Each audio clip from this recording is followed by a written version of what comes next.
So here we are. We got this, well, not too fancy, but pretty okay walk cycle.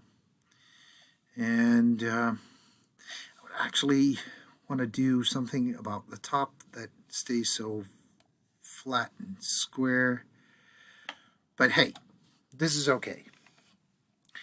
Now, let's see.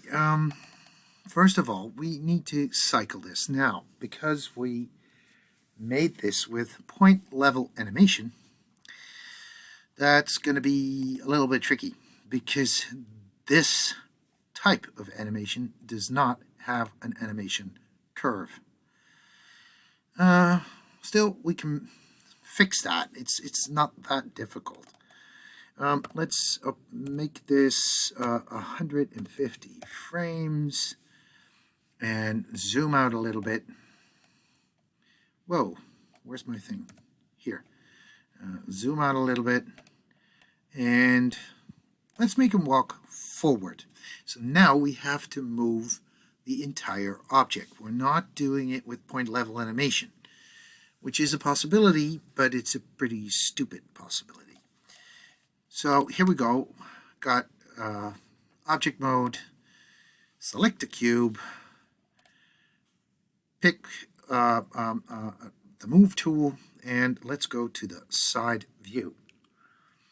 Right, let's cycle 2 steps of walking forward. Now we know that there's actually 2 grid lines per step.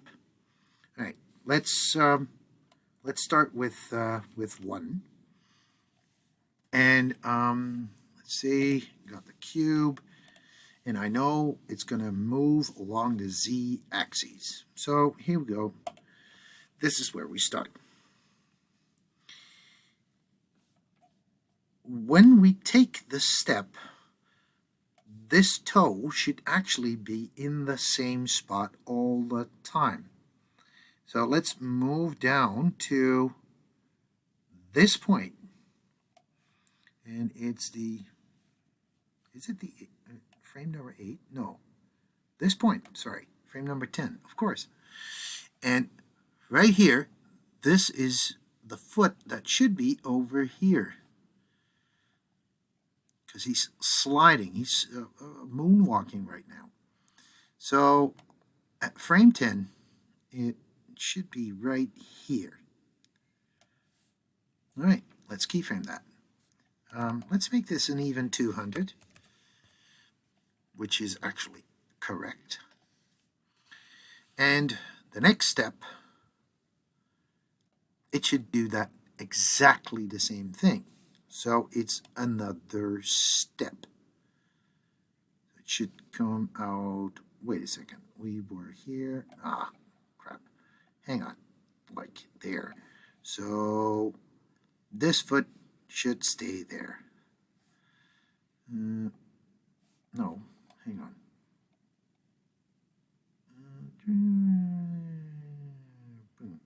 Yeah, right. Sorry. Sometimes I need to think things through a bit more.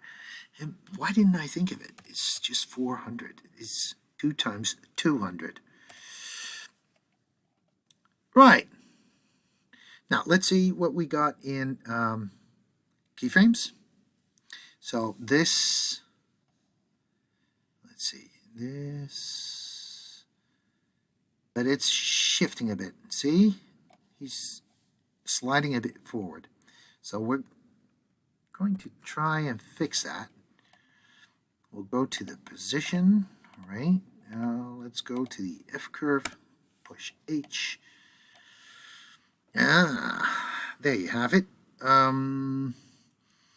Let's make these,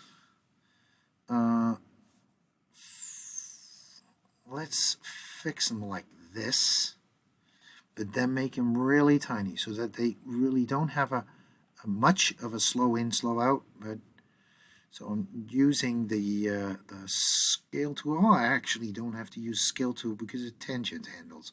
So I'm just doing it like this.